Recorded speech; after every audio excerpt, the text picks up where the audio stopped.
Assalamualaikum warahmatullahi wabarakatuh. Perkenalkan nama saya Putri Yolanda Yusuf dengan NPM 18230133363. Di sini saya sebagai mahasiswa Profesiners Universitas Indonesia Maju.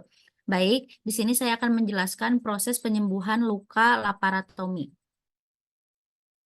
Yang pertama, pengertian dari laparotomi ini merupakan prosedur pembedahan yang melibatkan suatu insisi pada dinding abdomen hingga ke savitas abdomen. Nah, laparotomi ini merupakan teknik sayatan yang dilakukan pada daerah abdomen yang dapat dilakukan pada bedah digestif dan objin.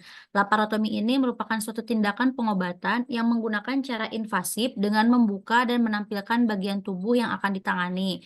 Kemudian laparotomi ini cara medis untuk menangani kondisi yang sulit apabila hanya dengan menggunakan obat-obatan yang sederhana.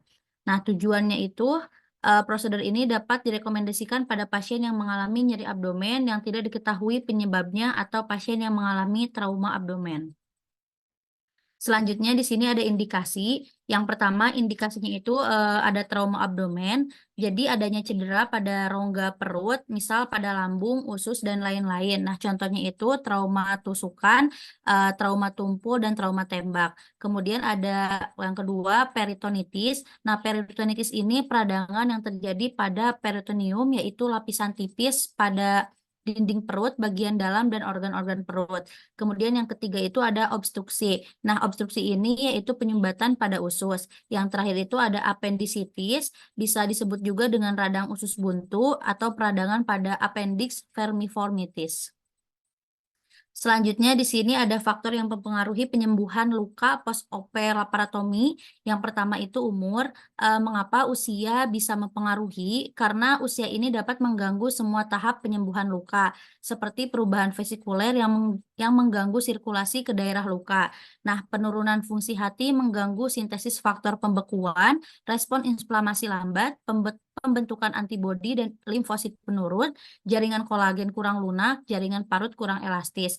Kemudian yang kedua itu penyakit penyerta. Contohnya yaitu pada pasien yang memiliki diabetes mellitus menyebabkan meningkatnya ikatan antara hemoglobin dan oksigen sehingga gagal untuk melepaskan oksigen ke jaringan. Salah satunya yaitu hiperglikemi.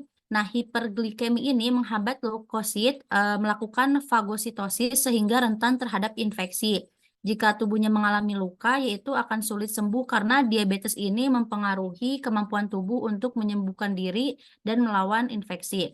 Kemudian yang ketiga itu nutrisi.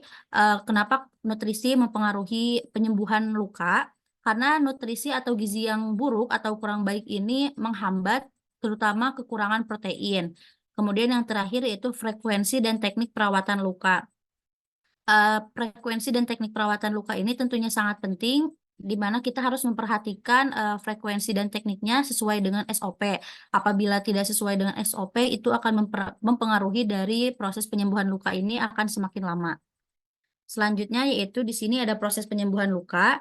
Nah, penyembuhan luka ini merupakan suatu proses yang melibatkan respon seluler dan biokimia baik secara lokal maupun sistemik, melibatkan proses dinamis dan kompleks dari koordinasi serial termasuk pendarahan, koagulasi, insisi, respon inflamasi akut segera setelah trauma, regenerasi, migrasi, dan proliferasi jaringan ikat dan sel parenkim, serta sintesis protein matriks ekstraseluler, romedulin, parenkim, dan jaringan ikat serta deposisi kolagen.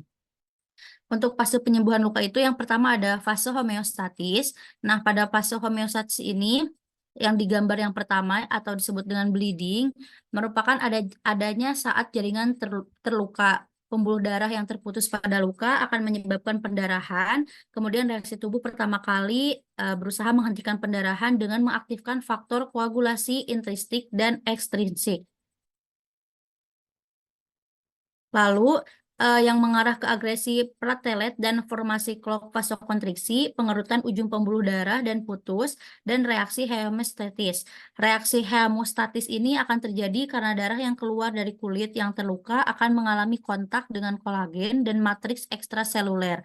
Hal ini akan memicu pengeluaran platelet atau dikenal juga dengan trombosit mengekspresi glikoprotein pada membran sel sehingga trombosit tersebut dapat beragregasi menempel satu sama lain dan membentuk membentuk massa.